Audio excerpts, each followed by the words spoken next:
And welcome back to the Rock Shop Podcast. Joining me today is Garrett Hanlon. got a new guy on the podcast, new visitor to the Rock Shop. What's up with you, Garrett? Nothing much, just enjoying my last day of freedom before I work New Year's Eve and New Year's and then go back to work on the second. So Yeah, I'm working as well. So awesome. that's life. But yeah, the year is over. Strange to Yeah. believe, but it's true. Yeah, these last few months literally. That's how it always is at the end of the year, but these last I would say 3 months don't even feel like a week. It's been insane how fast they've gone for me. Maybe not for some people, but it's gone super fast for me. So No, for me too. Well, I feel like, we say that every year. yeah, it just the older you get, man, that's how it is. Like you can't wait for the years to go by, and then it's just like, man, that happened so fast. So, hmm. Yeah, it's been a year. It's been a year for film. Oh yeah. Oh yeah. Um, I had best of 2022 kind of thing planned, but Uh, have you seen anything lately before we start this? The list. So I'll tell you two movies that I want to see really, really bad. I'll tell Yeah. you two movies that I want to see. Um, I really want to see Avatar: Way of Water. I know, don't shun me if I haven't seen it. I've been trying to get a group of my really good friends to go, and like the two or three times we've tried to go, and the one time we went during a weird time in person, like every single ticket where we were at was sold out, which makes sense. But that I really want to go see that because I know I wanted to go ahead and like put it there. Like I slid it as like if I had to pick a top three, then or a top five, I would put it as like an honorable mention because I didn't see it. And one that I have a couple of friends of mine in the film space who are like, you need to watch it, you need to watch it, you need to watch it. And something that I watched like clips of it online, but I never watched like the movie in the theater or on my TV was RRR. Uh, Yeah, I heard it was this, gosh, just everything that you love to see. So those are two that I really want to see. Um, but I will say, rewatch Top Gun Maverick. Can't go wrong with that. The Batman was great. One of my favorite surprises of the year, not one of them, was Bullet Train. I had no clue what that movie was when I walked into it, and I left pleasantly surprised. Apparently, it's a prose novel. I saw it at the store a while back. I started getting back into reading this year, but Uh-huh. I did see it. I thought that was kind of interesting. Uh, Mhm. I think I knew it was like I don't know, a Japanese book or something. But it's a Right. Japanese, I think, novel. I don't think a light novel, but a regular novel translated to English, which I found interesting. Mhm. But I was surprised. It was a pleasant August, trip to the theaters on a Sunday. Oh yeah. Yeah, it definitely was. I caught it at a theater in my hometown and it was still playing. Uh gosh, can't remember because it was way after it came out. Like I remember seeing it and then like a month or so later it was on Netflix. It was like that fast. But I'm glad I saw it in theaters because it was hilarious. There were like five people in the theater and me and my buddy that went were just rolling laughing the whole time. Yeah, I saw. I did not see Way of Water yet because it's like I want to see it. I'm not surprised. That's my hot take. I'm not surprised that's doing so well. Mhm. People are like dropping hot takes on Twitter, but they're so stupid, they're so dumb. Yeah. It's like these lukewarm, they're not hot takes, they're lukewarm takes. Oh, Avatar's gonna flop. It's got no like cultural significance. And I'm like, bro, it's gonna be big because it's overseas and Yep. like spectacle, right? Like whatever. I always knew it was gonna be a hit. I'm not like a Yeah. big fan of Avatar, but I want to see the OG Avatar before I see the new one, but that just means I need like 6 hours of free time just put aside for Avatar. It's worth it. I'll say I've watched Avatar a handful of times, and I remember the first time I saw it, it was one of those things of like, if you haven't seen the first one and you wanted to see the second one, you could, because you would be even more. I think you would be even more blown away at the second one. But also, if you saw the first one, it would like be better than most CGI you see in movies nowadays. It's crazy to me because it was on TV the other day, and I Yeah. think to be fair, I think there's motion smoothing on my parents' TV, Mhm. but it looked like PS4 graphics.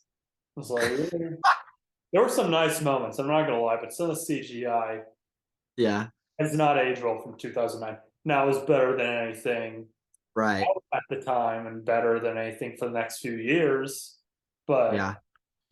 I was watching it. I was a little unimpressed, but I'll check it out again, and I'll watch Avatar 2.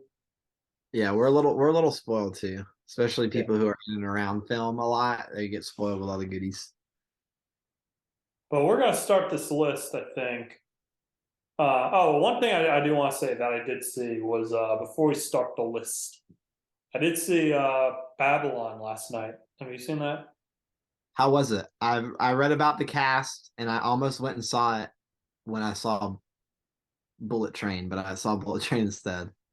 So Babylon, to me, I hated the trailers. Those were some of the worst trailers I've Uh, seen all year. Do you agree with this? the Babylon, that's I'm trying to get confused. That has Margot Robbie in it, right? It's like the musical slash. Yeah, she's in everything this year. That doesn't really narrow it down. It's But true. That's true. no, it's the one with Brad Pitt, which he's been in a lot of shit this year. Uh-huh. Uh, Brad Pitt, I can't remember the guy who plays Manny. I think it's Diego Luna, but I don't think that's right. I didn't recognize him. Mhm. Margot Robbie's in it. Then Toby Maguire. Mhm. Um, oh, Jeff Garland from the Goldbergs. It's not that many people. Legion Lee is in it. It's not like a whole lot of people. The trailers really remind me of one movie that shall not be named until I get to it in the list. I thought this was going to be a disaster. I don't know. I'll be honest. I don't like Damien Chazelle that much. Mhm. Whiplash. I saw that later on, but La La Land. I don't care for. I think it's bland. It doesn't say anything. Mhm. The first two numbers, it like flatlines to me. And I was like so excited to see that when it came out. Um, yeah, La La Land is so bland. Like you can't spell. Well, I was gonna say you Can't can't spell bland spell without La La La La Land Land. without bland, but you can. More Uh, like La La Bland, Oh, hey, got there him. you go. Oh Hey. God. I was like, wait, the letter B is not in La La Land. Shit. You're like, No, dang. La La Land, I don't like. Um, First Man, I didn't see. I didn't hear great things. And Mhm. then no, Whiplash is phenomenal. I love Whiplash, Yeah. but I have a new appreciation for La La Land. I thought this movie was really just messy. It was messy. It was kind of all over the place, but it was watchable. It was fun. I like La La Land's a better film, but I like Babylon more as a movie. Yeah. But I think Damien is very overrated, and I think a lot of people are waking up after Babylon, like looking at critical reviews. I'm interested in seeing how it like bounces back. I enjoyed it. I thought it was pretty good, but it was Yeah. a mess. Hot mess. Hot mess is how you could describe it. The score, Justin Hurwitz, I think his name is. Mhm. He's like people say like Spielberg is nothing without John Williams. Mhm. Like without him, his movies would be so much lesser. Right. I disagree. I think that's the case with Chazelle and Hurwitz. Hurwitz's score is like fucking phenomenal in this. Uh, Oh god, I loved the score for Babylon and the score for La La Land, I think, was the best part of that otherwise kind of tepid film. Yeah. It was Anyway, like a good all that. La La Land. La La Land was like a good like if you want to go watch something that is like what you expect La La Land to be. It's like you can walk into and be like, I didn't waste my time, but also at the same time, like you kind of wanted more, you know? Yeah, I know, I agree. It stops being a musical halfway in.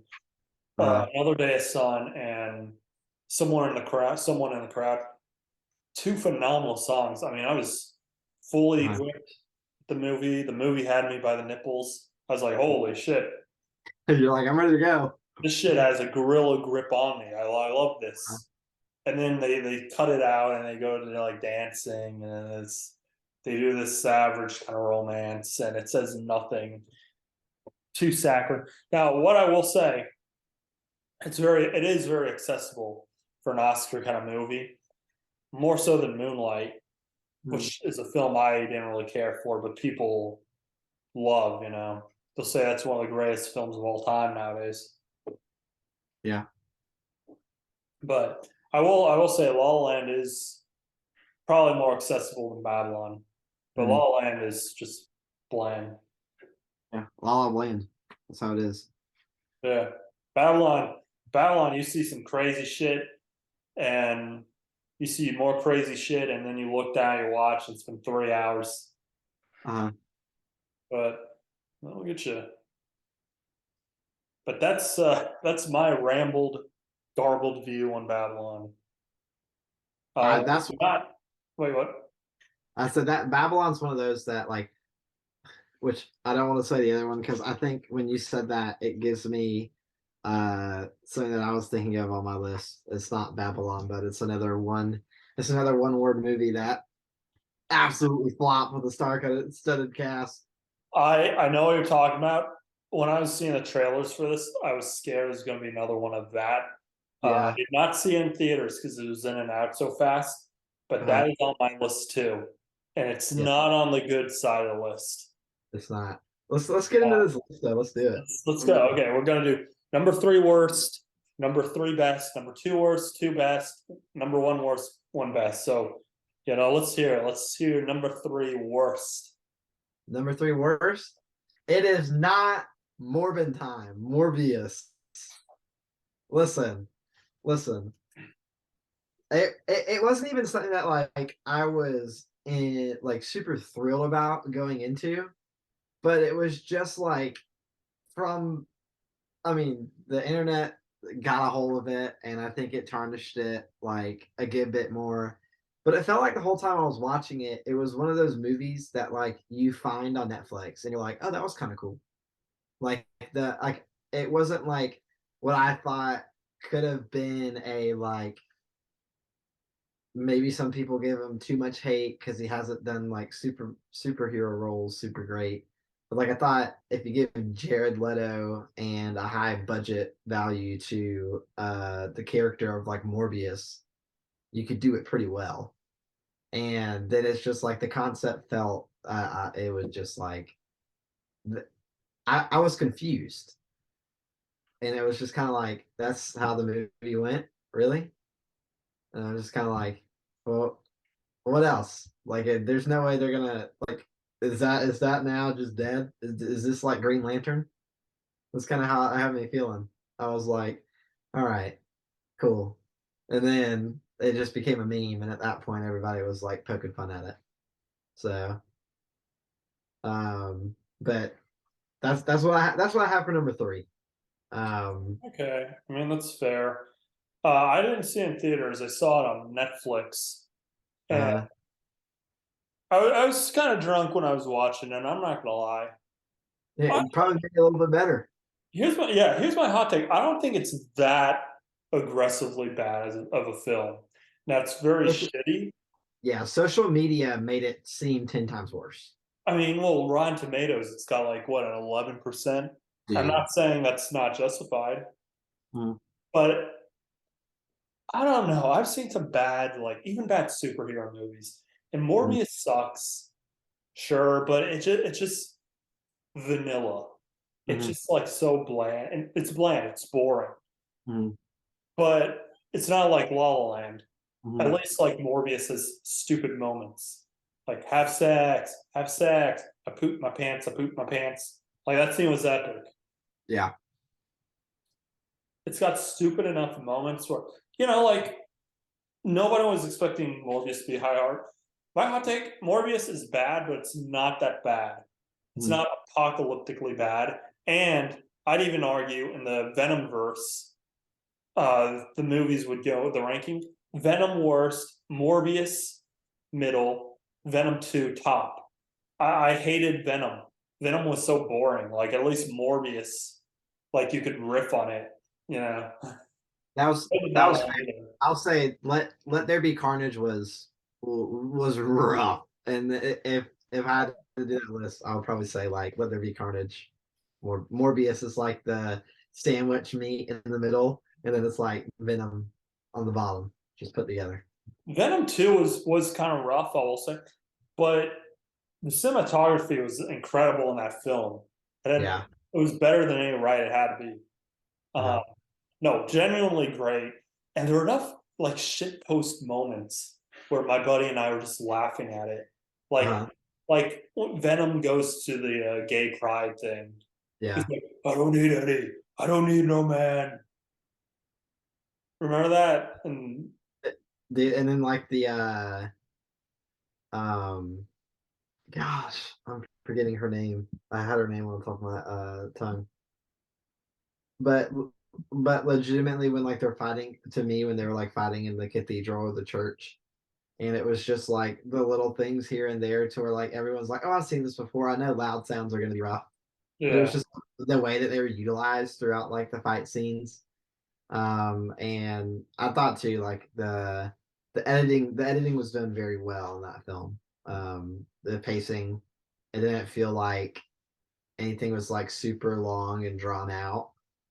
You kind of knew what to expect, and it was cool me being a Spider-Man fan seeing like Carnage. yeah. That's what they had going for. Because when you saw it, and it was just like, oh, I don't think Tom Holland would win that.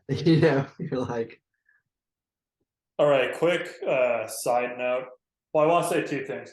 Yeah, I just love the shitpost aspect of the film. The stuff uh, like Venom goes to a pride parade and like goes on like I don't need Eddie thing. That was I was like dying in the theater. There was one. It was just shit like one scene. Eddie's like trying to scribble out like who the killer is, and everyone's like, "No, Eddie, like this," and they do this awful CGI where Eddie's like. Remember, I yeah. don't know if you remember, but I was like dying. I was like, "Oh my god, this movie, something else." Side note: as a Spider-Man fan, I have something really cool. I own a copy, original edition, first printing, Batman and Spider-Man versus Joker and Carnage. Wow. Yeah, it's, it's a treasure of mine. It's like an heirloom.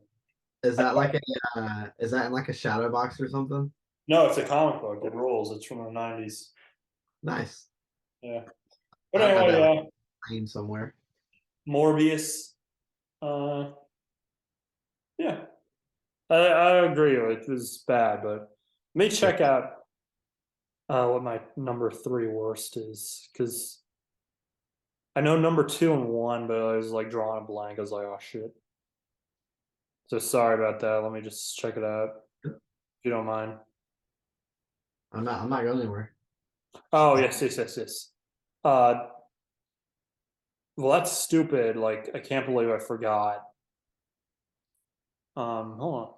I could throw you one. I think it's gonna be both on our list. No, I'm getting to that. Number three is 3,000 Years of Longing. Have you I don't seen? think enlighten So enlighten me. Give me the cliff notes. it came out in August to no fanfare. I think I saw one trailer behind Elvis. That was it. I was like, oh, this looks awesome. Because it's this crazy ass movie. Tilda Swinton and Jamon Jamon Timpso, I think it is. Uh, I think so. I'm pretty sure. But it's a George Miller film. 7 years after his last film, Mad Max Fury Road. Uh-huh. So, and I didn't know what the plot was, but I was like, I've got to see this. And it's not good. It's dreadfully boring. It's like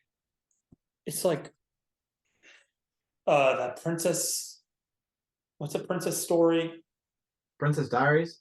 Yeah, it's kind of like that, where like Yeah. a genie is telling Tilda Swinton his whole life story, how his lamp found its way to fucking flea market, thrift shop, but Yeah. it's so boring. Like it was kind of weird, first half hour, but Mhm. that just keeps going. It's like boring.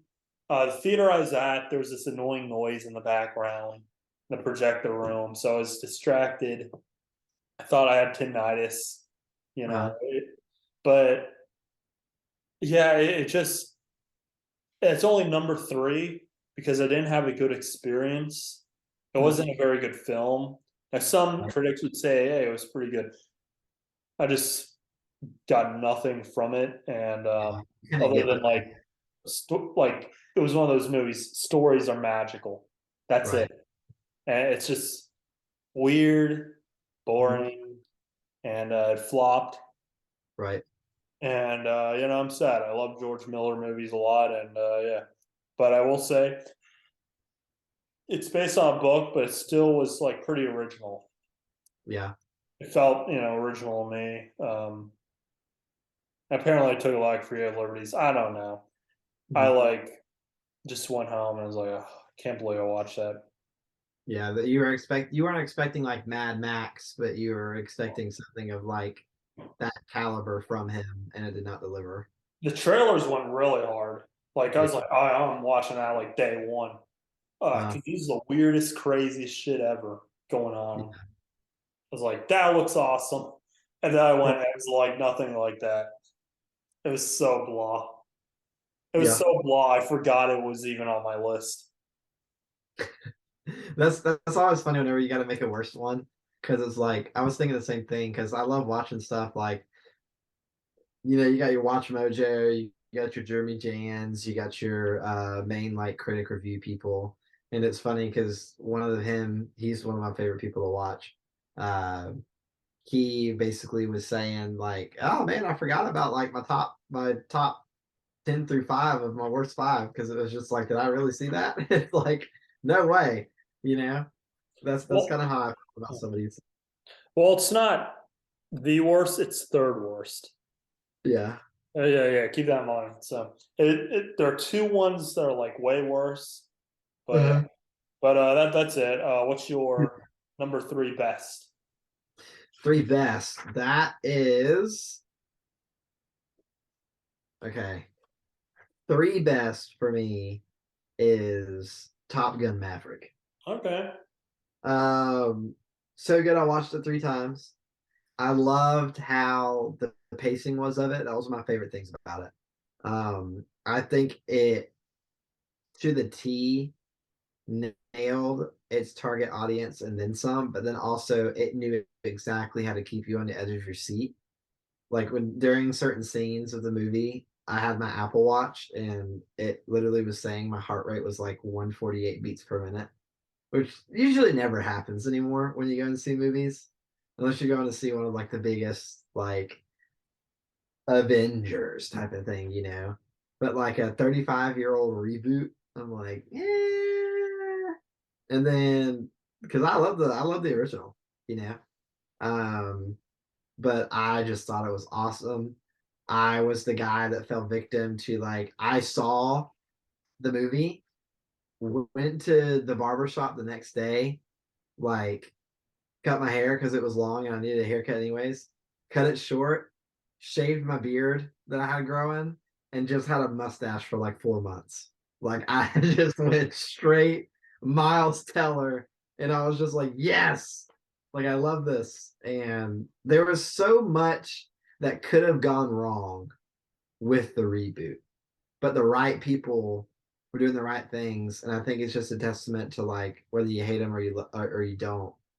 Um, how Tom Cruise and a lot of other people who liked the movie pushed for it to hold and hold and hold until it was released after theaters were open, um, just to be able to deliver the overall experience on it. So I can't I can't get mad if I see it on my TV, you know. So I I think thought it was great. it's got to be a testament to how good the year is for me, because Uh-huh. like that didn't even make my top three like best films. And if Yeah, it came out last year, it would have been number one, easy, no contest. But I 2022 really, was such a good year for movies. yeah, I know, I really enjoyed Maverick. And I'll be honest, like I don't really like the first one. It's fine, but the story there's not much of a story. It's not a great story. You're It not just wrong. gets kind of cliched. The flight scenes are cool, but Mhm. everything else about the script I think is not very good. The Mhm. the romance, there's Mhm. no chemistry. It's not great. Like, but Maverick takes everything from the original. I just like turns it to 11. Man, I Mhm. love everything they did with it. Like, it just felt great. Like, it's really sad because like Maverick was number one, like global box office, and it's gonna get seen by Way of Water. And Mhm. it's kind of sad because like Maverick is to me it's just like the little film that could. Like, Oh yeah. nobody expected it to do as good as it Mhm. as it did, and or like not even financially but critically, like Yeah. everyone seemed pretty happy with it. um just a tremendous blockbuster, start summer off with. I loved it, and yeah, it's a really great film and I do want to see it again. Yeah. Feels good. You don't really get movies like that anymore. That's how I felt. It was one of those movies that you walked away and you're just like, gosh, that was epic. What am I doing with my life? Yeah. And then you think about it a week later, what am I still doing with my life? Like those are the good ones. So Okay. We're done with that. My number three is The Fablemans. ooh. It's a film I didn't expect to like as much as I did. I don't even Uh, know if it deserves to be in the top three because I've got Tar, The Banshees of Inisherin, mhm. a lot of heavy hitters, Maverick. Yeah. But I was enthralled by Mhm. Fablemans. It really meant a lot to me because when I was a kid, when I was in seventh grade, so around like Sammy Fableman's age in the film, uh, Mhm. I saw ET, and that like really changed my life and how like see movies to this day. That Right. really ignited like a love for the film, and Spielberg is someone who means a lot to me Mhm. as someone to I don't know about aspire to be, but I love his films. ET Mhm. is my favorite film. Yeah. Now that being said, I don't think I've seen a good Spielberg film a long time, or one that I liked. Hated Ready Player One. Didn't see The Mhm. Post. BFG I didn't like. Bridge of Spies I didn't really care for. I need to rewatch it. Mhm. Lincoln, kind of boring. So like to me, he hasn't made a film that really resonated with me since uh shit, man, like Minority Report or Catch Me If Yeah. You Can, and that was 20 years ago. Catch Me If You Can is one of my favorite movies. Yeah, it's so good. But he Yeah. hasn't made a like truly great film, magical film, and like how long? Right. Uh no, terrific film. John Williams' score was wasted. That wasn't really great on his part. But I thought it was really great. Yeah. Some people say it's too sentimental, too schmaltzy, or too Oscar bait. Yeah, I could see that, but I don't know. Like there are moments in the film where I was like, God, man, it made me excited. Like I was like, man, this is what I love about film. Yeah. I see a lot of movies about like that topic, but this one was like, oh, forget about it. Yeah. Oh gosh, I have his name written down here in another movie.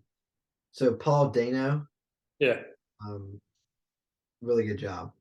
Oh yeah, And he's great. he, I don't even really like him that much. yeah, I didn't like him in the Batman. yeah, he was. I thought, I thought it was the right character in the Batman. Like I thought it was like the right character to go against it for how it felt. But I'll talk more about that later. But yeah, Okay, so that's my number three. By the way, so I only have like Zoom free, so like it's gonna uh, boot us out in 7 minutes. So I'll just make that's fine. another stream. So okay, so that was my number three best.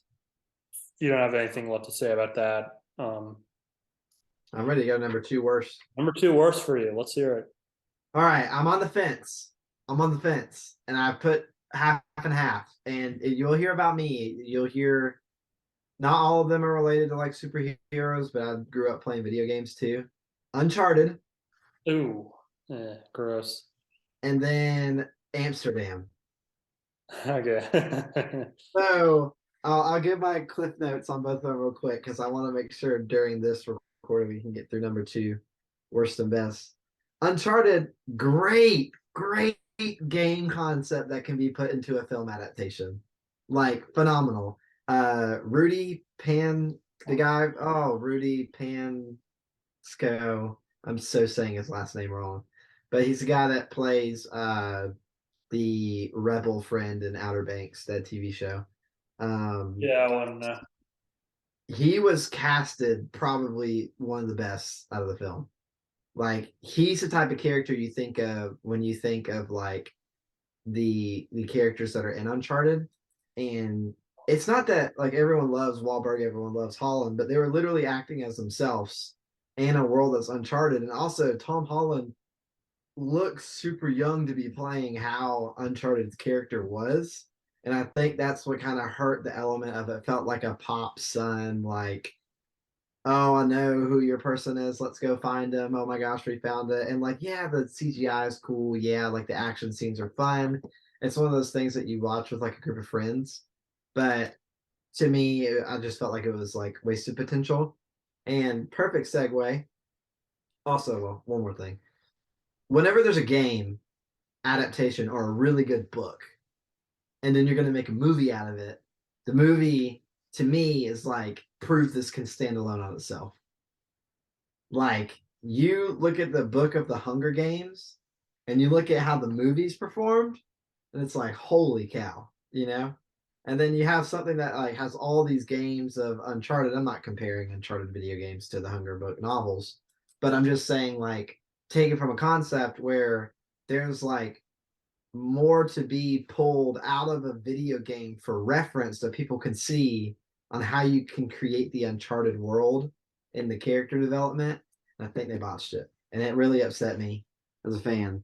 But segue into wasted potential, Amsterdam, the cast looks so good. And it literally was like there was so much going on in the movie, you couldn't enjoy each person's part. It was like a tug of war of who's in it and what's going on. Um, and I'm just, it's like you had a period crime thriller with one of the best cast in 2022, one of the best cast that you could see. Uh, like literally, hold up. I'm just gonna literally just gonna name the names of the cast and each one of these people. Like it, the trailers for this, sort of how you were saying, Babylon, and other movies. Like the trailers looked incredible, or how you were saying about the other movie with George Miller, trailers looked incredible, but then it flopped. Like this was the same thing. Like the Amsterdam, I don't know how to type. Amsterdam movie cast. Margot Robbie, Christian Bale, Taylor Swift out here, Anya Taylor Joy, John David Washington, Rami Malek, Robert De Niro, Zoe Saldana, Michael Shannon, Chris Rock. Like, dude, oh my goodness, great. wasn't it? I it just made me upset. I'm like, there were good parts of it because each person like they're gonna perform their parts really well just based off who they are. But I wanted the period crime thriller of Amsterdam to be kind of similar to how when Knives Out came out, no one expected it to do as well as it did. Like Amsterdam should have done better, and it didn't. It did not live up to the hype, and that's what upset me. It was one of those things of like you have the perfect recipe. How do you cook the cake wrong? So, but that's my tangent. That's my tangent because I got a feeling yours is going to be there. I'm saving my Amsterdam thoughts for later. Uh, But Uncharted, I didn't see it. I don't like Tom Holland. I have never liked him in any movie. uh, He just looks weird, man. He just looks like a baby to me. uh, And I think he's like my age, if not older. And it's like, dude, I don't know. Piss poor Nathan Drake. Like Mark Wahlberg, I think was literally cast as Nathan Drake like 10 years ago, and he would have been much better. Need someone yeah. gruff, not like this baby. Like I'm so sick of like oh cast Tom Holland and everything. Like it's nothing really against him. I'm sure he's nice guy, whatever. But he just not. I don't think he's that great of an actor or anything. Like I just um that just sucks because Uncharted is a game that should be a phenomenal film in the right Mhm. hands. It's like how do you mess that up? Like how do Yeah. you mess any of this up? It's frustrating to like witness. I'm not even a fan. I've never really like played any of the games, but I just know like just make an Indiana Jones tribute and that's it. That's all you gotta do. The easiest shit ever. Just copy the story, everything from the game. But Yep. they couldn't do that right. And that's disappointing. They copied a lot of elements from it, but it was like you gotta whenever you're doing something that popular, you gotta cast. Also, 60-second warning. Yeah. So I'm just gonna cut it here. It's gonna have to process our recording. So I'll text you meeting ID and password, then we can finish up. let's do it. So yeah, in closing thoughts, it's just sad that the best video game movie was Sonic 2. Oh yeah. Because I mean, like, how do like okay, I get like it's hard to make a video game movie. Like, I'm not one where it's like, oh, it's impossible or like possible. I get it's a different medium and everything, but like, how how do they drop the ball so bad? Uncharted, the Halo TV show. I think a year or two ago they made a Doom movie, but Mm-hmm. they didn't even have Doom guy in it, bro. The absolute state of things. I think Last of Us is gonna be horrible. I I really hope that they don't botch it. Like I think it's fair to say I think this is going to be horrible, but it's one of those things. The Last of Us, one of the better games made that you can play, honestly, and it's another layup that I just hope they don't botch. Especially because this year was another good year for horror slash thriller. Yeah. Um, just genre. And there's a lot of horror elements of The Last of Us, like real life. Like I'm not looking for no I'm not looking for no The Walking Dead type of zombie apocalypse. Oh no. I hope this doesn't happen. Like I want horror esque, like any moment, like you turn a corner, it could be the end of the movie type of I have to get out of this situation. Yeah, that Or reminds me. Resident Evil came out last year. That was mm, an awful movie. That was so bad. And I yeah, didn't bother with the Netflix show, but like uh, that apparently is even worse. But that Resident Evil reboot movie they did last year was just awful. So bad. yeah, yeah. There's some stuff too that happens like to me too, since I worked in film for a couple of years, even being behind the scenes, I don't think I was on set enough for the movie element of a film. I really don't see how ideas that are supposed to come from, well, I see how it is. But like I don't see how they get greenlit in so many areas and how they're pitched so well, and then the final product is terrible and people are surprised. It's like if you pull something from a community or a novel or anything, and you go to make a live adaptation of it, and you don't stick to your roots, and if you choose not to, you got to do it really well. And anytime someone chooses not to, 11 out of 10 times, it does not work well for them. So I actually did marketing in the film industry. I think I told you before. This Yeah, is a yeah. story for another time. But I know the reason why they pull shit like that, and I'll have to tell you sometime.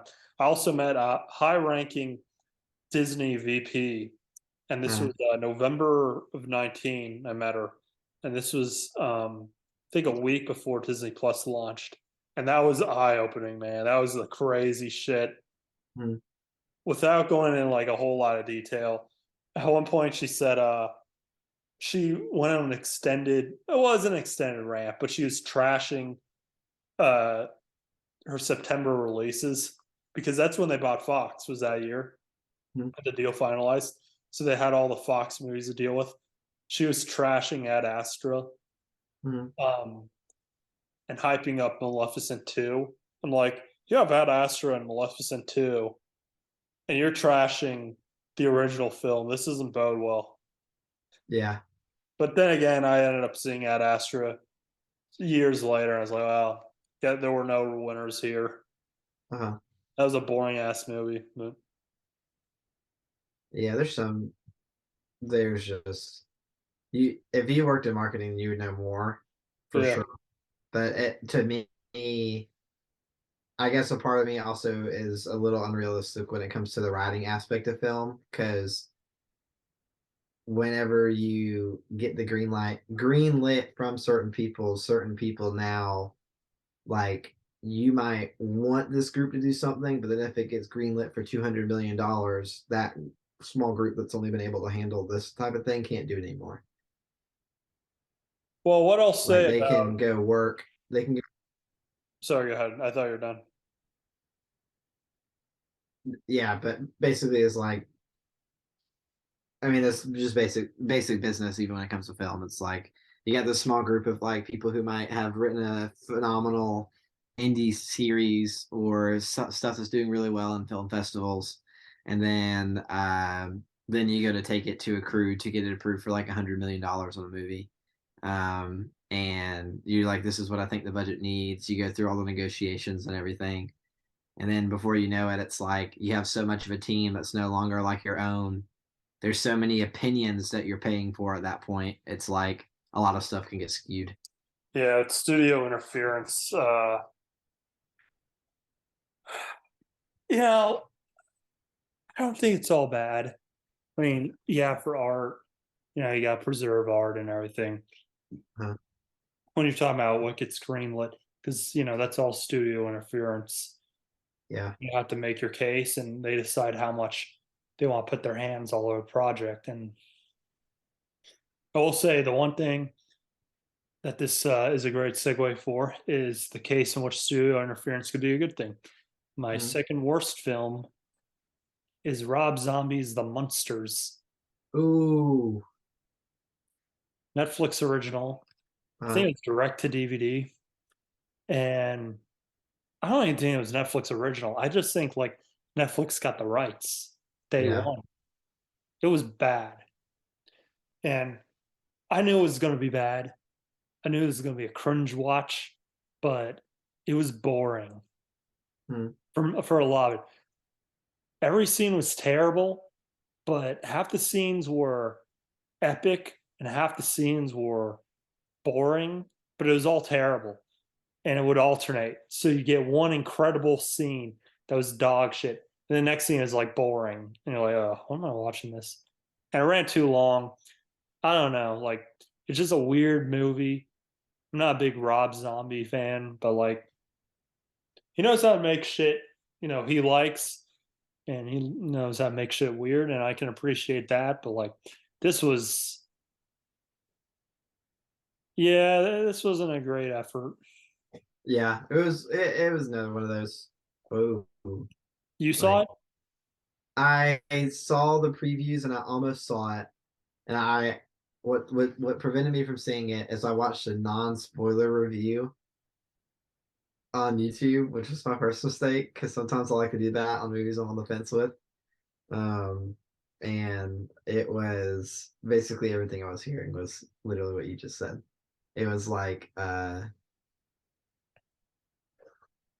I think it was Jeremy Sands Yeah, or, Jeremy Johns or something. Jeremy Jans, and he was just kind of like, I saw that one too. He was uh, really trashing on it. yeah, he. I'm trying to be a little bit nicer, but he was just kind of like, what, huh? What's going on? You know? Yeah, he found like no joy in that, and like there are some weird ass scenes, and then a lot like I was into, Uh, but I mean it doesn't hide the fact that it was a lot of like shit. It was all yeah, shit, really. I just find bad movies entertaining. it was like throwing mud on the wall and seeing what would stick. Yeah, Yeah. that was my number two. Or so you can go on your number two best. So my number two best, good old Batman. I will say this. I've been a fan of people like this. I don't think he's ever been terrible. I just think he had a bad rap, similar to how like Disney kids, it's hard for them to break out of their mold. I think Robert Pattinson has shown leaps and bounds of uh, a little bit of his range. Now I was playing Batman can be like a muted character to play, like he's not my favorite Cape Crusader who's donned the mask. But I did think one, the atmosphere literally felt like an Arkham game. Like if you ever played one of those games, Yeah, seen like the CGI stuff on YouTube of just like, oh, this is how like I wish like Batman movies were, Um, it, and because we all know that not all Batman movies are bad. Um, but it was one of those things to where it pulled you in to like another side of like people are like, I kind of want that edge of Batman, and you got it.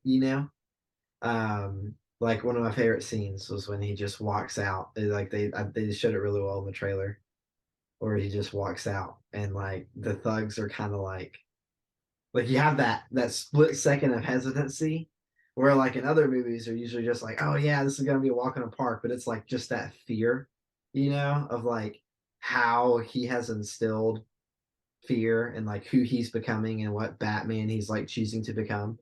And it's like street, it's like a gosh, what's his name? An American Gangster.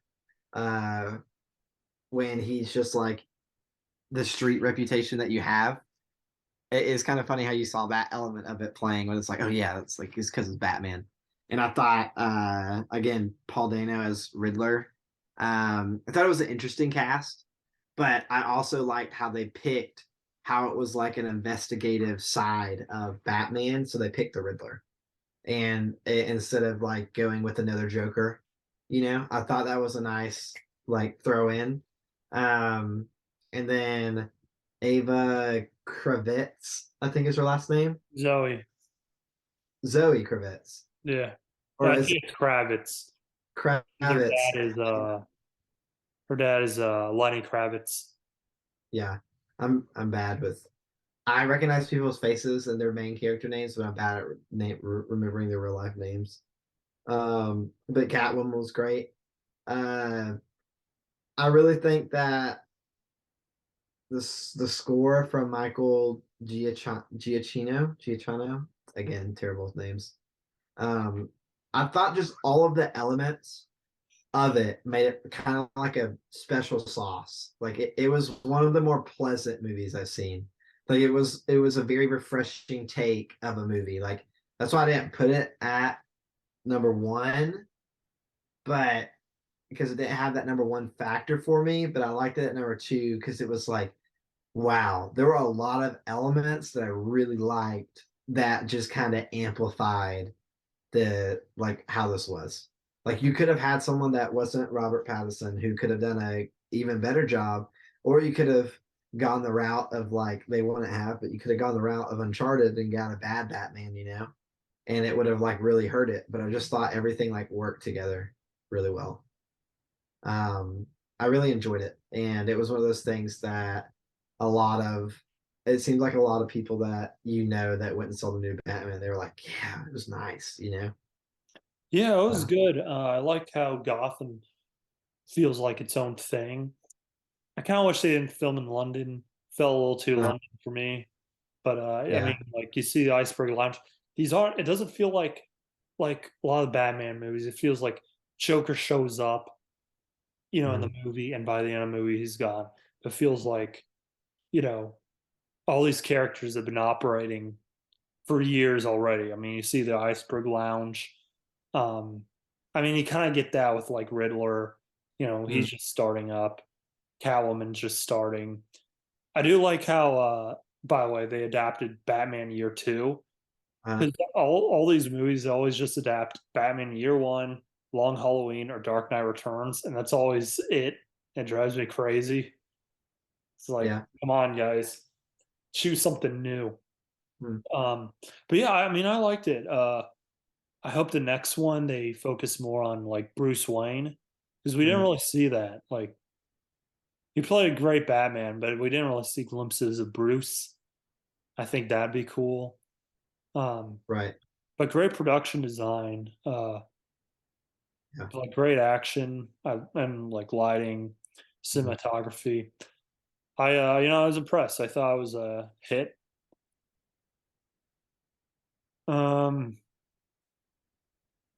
we'll see. It seems like they're going forward with another one, so I mean that's cool. yeah, But yeah, I liked it. I saw it opening night. nice, nice. I need to get back to. I used to be always opening night, and I've actually gotten away from that the last like couple years. Um, just I think it was just because I had a couple bad experiences in a row with where I grew up. It's close to where a lot of like teenagers go, like a lot of school zones and wants. So opening Yeah, night, no, um, noisy.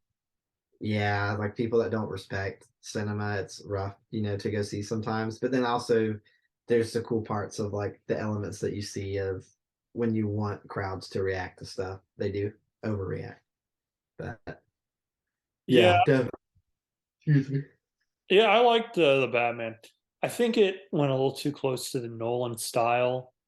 I Mm, kind of wish we'd move on from that, even though like it's all great.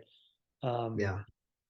but I mean, I like how it doesn't feel like an issue of Batman. It feels like an issue of Detective Comics.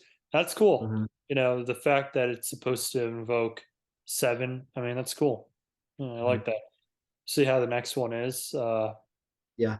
Looking forward to that. But yeah, cool. Yeah. My number two was The Northman. Dude. That was kick ass, man. I fucking watched that movie and I immediately went to the gym and hit the rowing machine. I was like blasting like the Skyrim theme, like Dragonborn, that song. That's kick ass. Dude, that aggression, the like overall just it invoked an emotion of like your ancestors are watching you watch that movie. Yeah.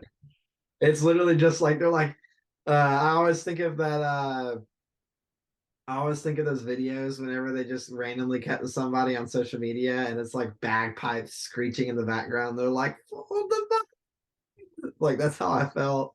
Fools. Although it's literally the same Frodo. thing. Yeah, but literally it was one of those where it's like, oh my gosh, like all the hair that's on my body is just standing up.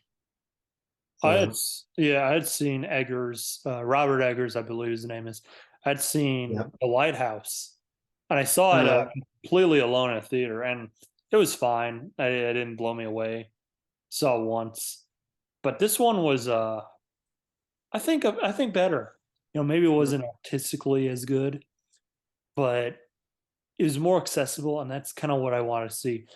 kind of that balance because it was still artistic. I mean, I love that Willem Dafoe scene. You had some weird shit going on in this movie, but it was still something I feel like I would never like take my dad to see the Yeah. White House or even The Witch, but this I would. I want him to watch it because I think he'd think it was awesome. But Yeah. that shit was cold blooded, awesome action, cinematography, Yeah. great story. The coloring in that film, dude. The what? Holy, sorry, but dude, it was. There's some movies when you watch and you're just like, although it may not be like your particular cup of tea for something that you watch, it is one of those that you're just like, that was great. And whatever it was supposed to do, it did it. You know, gosh. Okay, so number one worst. What is it for you? Thor: Love and Thunder, Oh wow, yeah, jeez, dude. I didn't see it. You can Gosh, say whatever you want, spoil it. I don't care. what have they done to massacre my boy Christian Bale? First of all, there there was so there were so many new things happening and so many little things that they didn't. It felt like it honestly just felt like there's a scale and there is a balance. I'm yawning really bad. There is a balance that you don't cross. And it's just like, with Thor and the way that Ragnarok was a success, you're kind of like, man, that was really good on the balance. Like some people wanted it to be more serious, but it was like perfectly on the balance. It's like, as long as they don't go past this, we'll be fine. And it was just like, whoosh. And you're just like, how are you going to do that when you have like Gore the God Butcher? And it's like, that's one of the more serious like enemies that you're going to encounter. And they just, it's a mess, dude. It's a mess. And I think you can appreciate a lot of things about a lot of movies, but the whole having just Russell Crowe as a cameo for Zeus and then having um having Russell Crowe and Christian Bale, Russell Crowe play Zeus, and then you have the whole like planet of where all of them live, and it was just one of those things to me that there were so many concepts that were barely touched on, and then the overall just pacing and comedic is very upsetting. Like the only thing that was good at the end is like even the ending kind of pissed me off. I'm not even gonna lie. I'm not even gonna lie. I'm not gonna say the ending to you because I want you to feel the same pain I felt. But it's like there's a line that was crossed. There's too much comedy, no balance, and there was a wasted potential of the cast. Like throw Amsterdam into the MCU universe, and then sprinkle it with a little bit more worse, and then you get Thor: Love and Thunder. It's like I don't think you have near as good of a cast, but it's like you got your people that can make a good movie. Like we know the director's capable of making a good movie, and then he comes on and he just like craps the bed. Like it was way too funny, way too much. So I think that was something that is uh everyone just like we're tired of it. Like we don't want to see this funny element anymore. Like we get it, the MCU's funny, but like we want an Iron Man. Like we want something that goes back to its roots. We want something that we can go back and watch on Fox. We can go back and watch on FX. Stuff like that. That when you see it on TV, it's going to be a fun movie to watch. It's not going to be something that you put on for your kids to get bored watching. You know, Yeah, it was wrong. I didn't see it. I think that goes back to our like commentary on studio interference because I have to like let me Google this real quick because correct me if I'm wrong, but Ragnarok was not actually written by Taika. He probably like was a script doctor. Let me see. He directed it. I don't think he wrote it. Yeah, he didn't. he didn't write it. I think he Yeah, he probably didn't. like added jokes. He probably like Mhm. was a script doctor, but he didn't write it. This was like a group effort. But now let me compare this to Thor: Love and Thunder. Yeah, he wrote Thor: Love and Thunder. I Mhm. just think it was too much Taika. Like Ragnarok had a cool balance, and I like Taika. I like Jojo Rabbit. I like What We Do in the Shadows. But just from what I've heard about Love and Thunder, it's not just like Marvel's so and Marvel needs to chill with the quips. I've heard this is like beyond that. It's like even worse. You're And not gonna do it. and Oh well, man. it wouldn't surprise me if Disney was just like Taika, they love you, just do whatever you want. Uh, We don't care. And he just went full Taika, and that's not a good thing. Like yeah. he had no restrictions whatsoever. Gotta be people ever seeing the project and being like, "Do you think this is gonna land well?" You know. I mean, it's I don't know. Like I wish they gave Strange 2 full control to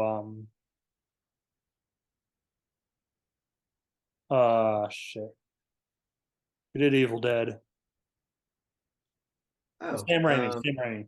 I yeah, wish Marvel gave full reigns to Strange 2 to Sam Raimi, but yeah, it's so weird they interfered so much with that I follow the writer of the film on Twitter of the original film, Strange. But it's a duo who did the Black Phone this year. yeah, I can't remember. I don't know. I'm drawing blanks tonight. I don't know why, but they didn't creatively agree with them, so they hired Sam Raimi on. Well, I wish they, you know, had a little more intervention with Love and Thunder because it seems like that was a big disaster.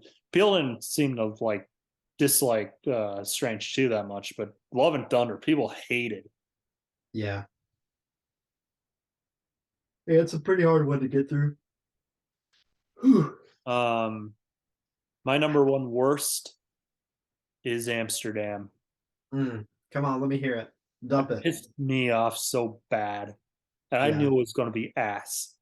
But I want to watch it. When it got bad reviews, because people around me were like, "It's going to be good. How could it be bad with a cast like that?" I was like, "It's going to be horrible."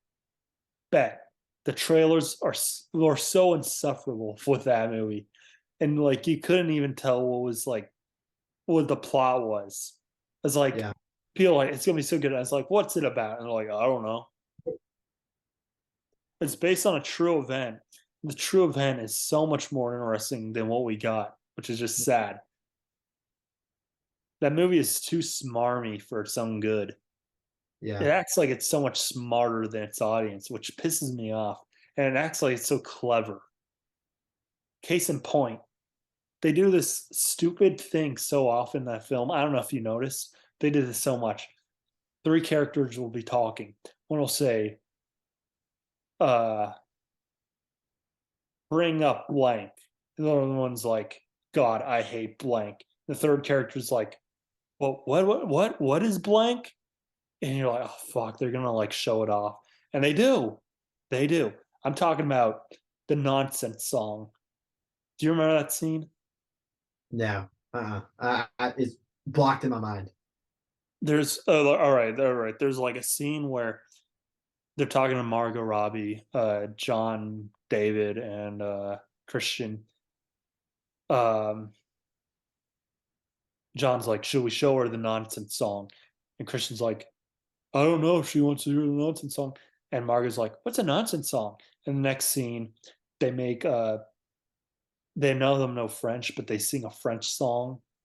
Mm, Ghastly, unfunniest thing I ever saw in my life. And they do it again. They're with Anya Taylor Joy, and um, the mom's like, Anya loves the newsreel, and Anya's like, let's make them watch a newsreel. And her sister's like, God, don't make them watch a newsreel. And then it immediately cuts to the newsreel. And it's just shit like that. Nothing about that movie is clever or funny. It's a yeah. complete flop. I did not. Did you laugh once? The it. there were so many jokes in it. Like obviously you get a chuckle here or there, but when like water gets thrown in the guy's face, can't remember his name. They're sitting at the table eating dinner.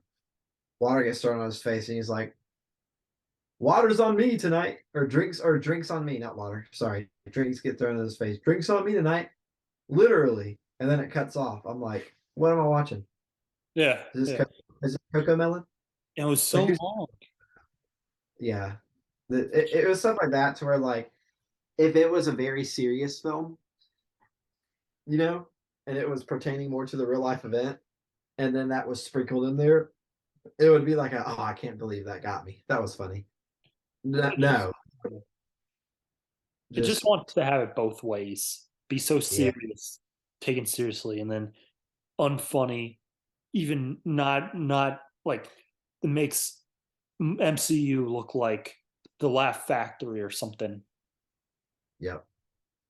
So dreadful film, Mhm. so long, so and it's boring, dreadfully boring.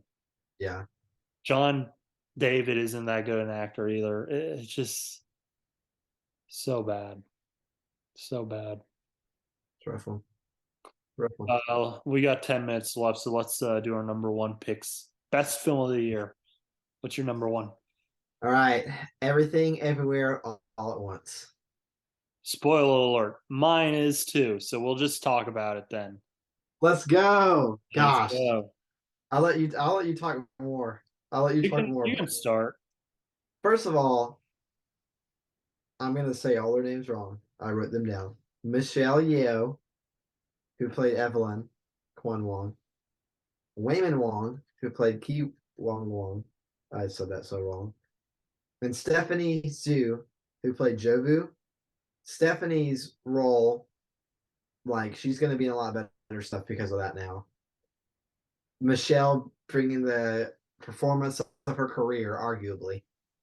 Um, and then Wayman Wong just being an absolute stud. It's like it's one of those movies that heartwarming. You could tell by how it was like.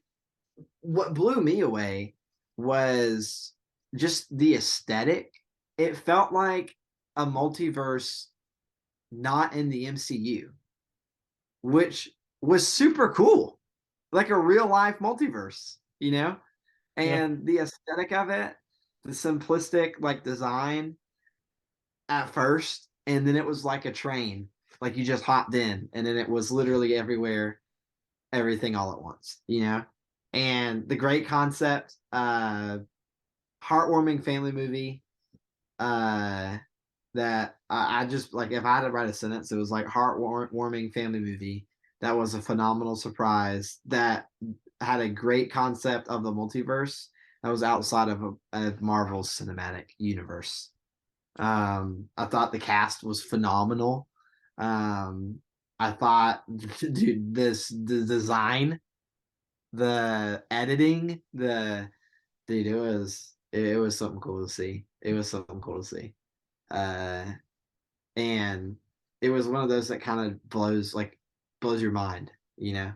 Like you ever had a movie that you see it and you're like, psh, just like how people refer to seeing Avatar in 2009, like the level of CGI at that point, and how they're like, dude, they created a whole world. I think everything, everywhere, all at once isn't like that level, but it was all the ingredients that you could put into something and make this stew. It was like perfect. It was just like, you want a little bit of slow mo action scenes? We got you. You want a heartwarming family narrative? Gotcha. It's like you want foreign actors who are gonna give the like who are just already phenomenal actors and actresses give the performances of their life. We got you. It's like everything that you could possibly ask. Just there you go. Man, I loved it. So accessible for Yeah. audiences. Because I mean, this is A24. I kind of knock them. A lot of their movies I don't really care for. They aren't very accessible for general audiences. And not saying everything has to, but Right. it's a truly great film. It's so silly. It can be so touching. It can be so it's just so mesmerizing, so original. Mhm. That's what kills me. The originality of it. It's Yeah. so good. It's so well thought out. I mean, the whole thing with the rat race. Mhm. Uh, the circle motif. I mean, my God, man. Dude. The circle being the endless loop. What that means for not just these characters, but everyone. I mean, really made me think about my life. You could see my movie poster in the back. Mhm. That's actually the main character running circles around himself. Uh, So that really resonated to me because it was a lot of same themes, same story beats, character beats. But obviously, I mean, like I could have never made something like that because that is so original. Where like people genuinely like people were like watching the movie, they're sobbing, and then the next scene there's like a dildo fight. Crazy as shit. yeah. It's so well written, so funny, so deep. You'll laugh, you'll cry. Mhm. Family Guy. There's music using "It's Always Sunny." The soundtrack's incredible. It's this incredible shit post that means a lot. Like this is a once in a lifetime film. Yeah. It's like wow, this is the movie that could. And you could just tell everyone's like, this shit's gonna hit different. Mhm. You could tell the passion from everyone involved. It's like I've read what they want to do for a sequel that they ended up dropping. And I mean, what a crazy good idea too. Uh, You can look that up. It's a really smart idea, but write it down. man, what what a movie! I don't think I'd ever even want a sequel. It's like I knew nothing going in except it got good reviews and it was like a multiverse movie, but it just floored me, man. And it put Doctor Strange 2 to such shame. Yep, dude, right? Right? Yeah. Yeah, Multiverse of Madness. They go to one universe where they Right, wear flip flops on their hands or some shit. It sucked. dude. Had nothing like glizzies for fingers universe. So dumb. I bought that shit on Blu-ray. That's how much I liked it. God. That's commitment. That's commitment. It's like buying a CD of an artist in 2022. Yeah. I think I bought the Blu-ray. I don't give a shit. yeah. Um God, what a film. So good. So funny. The Auditor of the Year award. I think they actually sell those on the A24 website. Yeah, That's good. clever. That's Uh, clever. yeah, but yeah, that's our list. I'm glad we didn't pick the same stuff, except our mutual hatred of Amsterdam and our mutual love for everything everywhere all at once. Yeah, yeah. I think you couldn't not put Amsterdam on your top five list if you were making a movie. I think you could get away with not putting Everything Everywhere All at Once. I think Everything Everywhere All at Once is one of those two that if somebody didn't see it, but then they stopped the interview and watched it, they would have to put it in their like top 10, maybe squeak in like at five if you had other movies you wanted to put on top of it. What did But you give the film 1 out of 10 when you saw it? gosh, I I give think it was, I think for me, it was like a nine. Like I want to say okay. something like an eight. I give movies eights when Bullet Train to me, Bullet Train. I gave Bullet Train like a solid seven and a half, eight. Now, some people would say that's a little high, but I just think it was like it surprised me and it was so funny that like everyone now loved Paul Taylor Johnson and gosh, I can't remember. Brian Taylor Henry, I think his name is. Loved them like they were great on screen together. They stole the show, 100%. Um, and I think that's something that now people are like, oh, are we going to be able to see them? And I think for me, Everything Everywhere All at Once was one of those. It's like gonna have to give it a solid nine. Like it, I don't know enough about this type of movie, to make it a 10, but I give it 9. Real quick, we gotta do our outro. Well, it's closing time for the rock shop. Who are you people? I'm Garrett Hanlon. I've been Rye the Tiger. So yeah, see you guys, I guess. Signing out. Yeah.